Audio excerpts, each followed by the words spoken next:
Hello hi నమస్తే, నేను మీ నీలు allrounder. కంటెంట్లోకి వెళ్దాం పదండి. టుడేస్ వీడియో ఈజ్ పొన్నగంటి కూర పప్పు. కావలసిన పదార్థాలు: పొన్నగంటాకు, పప్పు, కందిపప్పు, ఆనియన్, టమాటా, చింతపండు, కరివేపాకు, కొత్తిమీర, పచ్చిమిర్చి, తగినంత ఉప్పు, కారం, పసుపు. రండి తయారీ విధానం చూద్దాం. కుక్కర్ తీసుకుని కుక్కర్లోకి కడిగి పెట్టుకున్న పొన్నగంటి ఆకును వేసేసుకుందాం. నెక్స్ట్ కందిపప్పు, నెక్స్ట్ టమాటా, ఆనియన్, కొత్తిమీర, చింతపండు, కరివేపాకు, పచ్చిమిర్చి అన్నీ కలిపి వేసేసుకుందాం.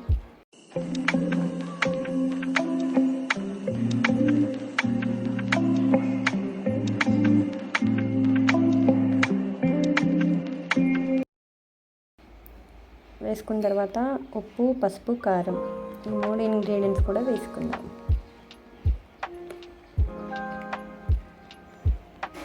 అయిపోయింది. నెక్స్ట్ వాటర్, సరిపడ వాటర్.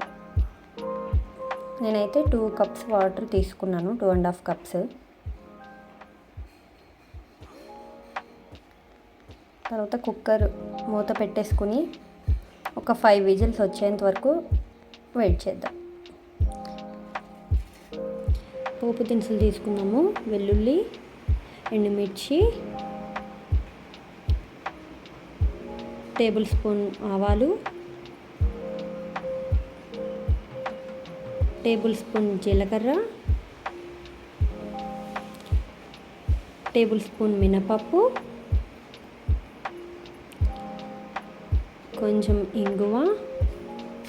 ఆప్షనల్ అండి, నేనైతే జీడి ఇంగువని యూజ్ చేస్తాను. వెల్లుల్లి వేస్తే యాక్చువల్లీ ఇంగువ వేయక్కర్లేదు. ఇవన్నీ కలిపి పోపు వేసుకుందాం. ఫైనల్గా పోపు వేసేసుకుందాం. రెడీ అండి, హెల్తీ అయిన పొన్నగంటి ఆకు పప్పు. Please do subscribe, like and share. Thank you for watching. Bye bye.